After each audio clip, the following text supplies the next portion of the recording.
حضور صلی اللہ علیہ وسلم کی ایک حدیث پاک ہے، آپ سرکار صلی اللہ علیہ وسلم آپ دے حجرہ مبارک کے اندر تشریف فرما سن، مسجد نبی جو بیٹھے صحابہ کرام باہر کہ آپس چ گل کرتے پے سن کہ بھی صحابہ آپس چ گل کرتے پے نے، تمام انبیاء دے مقام ایک دوسرے نوں دستے پے۔ ایک صحابی نے آکھیا بھی حضرت آدم علیہ السلام کا بڑا مقام ہے، موسیٰ علیہ السلام کا بڑا مقام ہے، موسیٰ علیہ السلام کو اللہ پاک نے فرمایا کلیم اللہ نے، ابراہیم علیہ السلام اللہ نے فرمایا خلیل اللہ نے۔ اس طرح انبیاء دے مقام صحابہ آپس میں بیان کرتے ہیں، آپس میں تذکرہ کرتے ہیں، کہ آپس میں بیٹھے سوچتے ہیں۔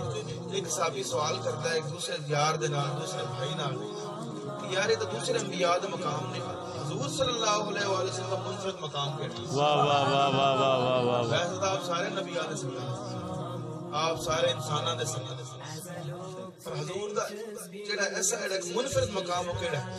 اور صحابہ آپس سے گل کرتے بندے تو سرکار تشریف۔ سبحان اللہ۔ آپ نے فرمایا میرے پیارے صحابہ کی گل کرتے پے؟ صحابہ نے عرض کی یا رسول اللہ گل کرتے پے۔ آپ نے فرمایا اللہ نے باقی انبیاء نو وکھرے وکھرے مقام عطا فرمایا، تو مینوں اللہ نے اپنا حبیب بنایا، واہ واہ واہ۔ مینوں اللہ نے اپنا دوست بنایا ہے۔